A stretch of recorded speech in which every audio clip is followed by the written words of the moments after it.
Alors, aujourd'hui, en ce 18 novembre 2009, avait lieu devant cette magnifique Assemblée nationale du Québec une manifestation organisée par le Front commun des personnes à Cité sociale du Québec. Alors, manifestation qui visait, en fait, qui demandait l'abolition des catégories à l'aide sociale. Qu'est-ce que ça mange en hiver, Monsieur Roy, les catégories à l'aide sociale?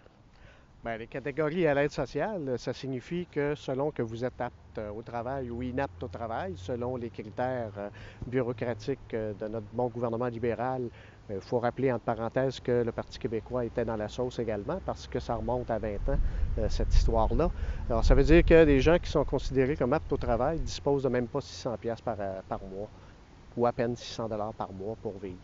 Alors, on se rend bien compte qu'il n'y a pas grand député qui savent qu'est-ce que ça veut dire parce que c'est moins probablement que leur compte de dépenses mensuel.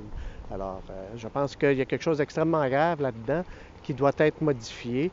Il y avait une manifestation effectivement aujourd'hui et cette manifestation-là, au fond, a été précédée du dépôt d'une pétition grâce à notre député, Amir Kadir, qui a fait les démarches, a poussé très fort pour que cette pétition-là soit reçue à l'Assemblée nationale ce matin. Et ça a été suivi aussi d'un point de presse. Là, donc, les médias devraient reprendre cette information-là parce que la pauvreté dans notre société, je pense que c'est une plaie qui est inadmissible dans un pays aussi riche que le nôtre. C'est la démonstration de l'incapacité du système économique qu'on a à répartir la richesse équitablement pour que tout le monde puisse vivre décemment.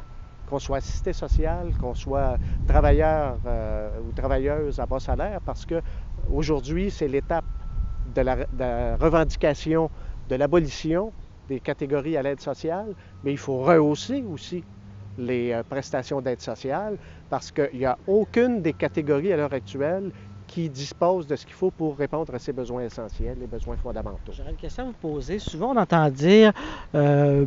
Hamad et d'autres ministres avant lui disent, bien, écoutez, si on augmente trop les prestations d'aide sociale, ça va faire en sorte que les gens ne voudront plus aller travailler au salaire minimum. Qu'est-ce que vous pensez d'un argument comme celle-ci?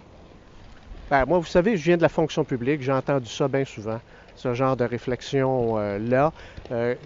Qui, à quelque part, contient une part de mépris. C'est comme si les gens qui sont à l'aide sociale se plaisent à l'aide sociale et voudraient toujours rester à l'aide sociale. Je pense que c'est totalement faux.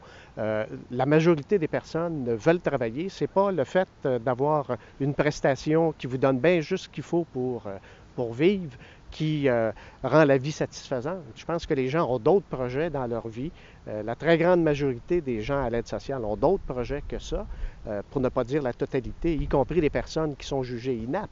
Parce qu'être inapte au travail, ça ne veut pas dire être inapte à faire quelque chose de sa vie. On a le droit de vivre aussi décemment. Et ça, je pense que Sam Hamad est un type qui a souvent des réflexions absolument inacceptables et qui ne devrait pas avoir lieu dans une société comme la nôtre, dans aucune société d'ailleurs. Je pense que ça ne tient pas la route, c'est très clair. Puis, est-ce que dans le fond, Québec solidaire, sur la question du salaire minimum, est-ce que Québec solidaire a une position sur cette question-là? Évidemment, la question de la pauvreté, c'est pas seulement que la question de l'aide sociale. Et bien sûr, il y a plusieurs mesures qui doivent être prises. Une vraie politique pour éliminer la pauvreté doit contenir, bien sûr, le rehaussement, comme je l'ai mentionné, des prestations d'aide sociale, mais aussi la hausse du salaire minimum. Nous, ce qu'on propose, c'est un salaire minimum à 10,50 au moment où on se parle parce que ça permettrait d'atteindre ce qu'on appelle le seuil de pauvreté, qui n'est pas déterminé par des gauchistes, c'est déterminé par un organisme fédéral, Statistique Canada, qui établit ce que ça prend pour vivre dans une société. Et on sait très bien qu'à 10,50, il faut travailler 40 heures par semaine pour atteindre le seuil de revenu minimum. Alors, je pense que c'est pas charrier quand on sait que malheureusement, les gens qui travaillent au salaire minimum à l'heure actuelle sont des personnes bien souvent qui ont des emplois précaires, qui ont des emplois occasionnels à temps partiel, et ainsi de suite. Alors, c'est une mesure qui aiderait beaucoup ces personnes-là.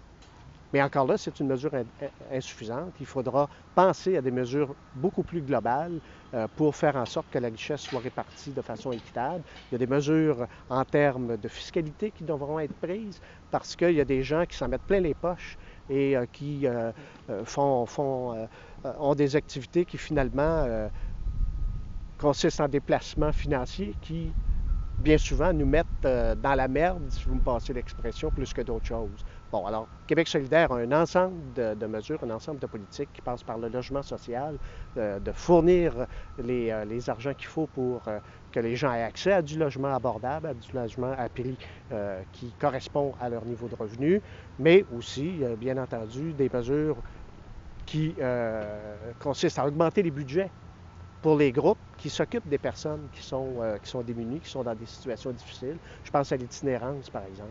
On a appris la semaine passée que pour le gouvernement, l'adoption d'une politique sur l'itinérance, c'est plus une priorité. C'est pas quelque chose qu'ils ont l'intention de faire à court terme, en tout cas.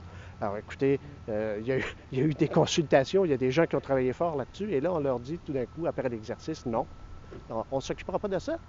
Alors, il y a un ensemble de mesures que Québec solidaire prône, en plus, bien sûr, de transformer notre société pour qu'elle soit juste et équitable. Bien, M. Serge Roy, porte-parole, co-porte-parole de Québec solidaire Capitale-Nationale, merci de nous avoir accordé cette entrevue et bonne chance dans votre congrès qui a lieu cette fin de semaine. Alors, j'aimerais bien ça que la semaine prochaine, on puisse rediscuter, en fait, de qu'est-ce qui sera adopté, parce que vous allez parler de votre programme politique, je pense.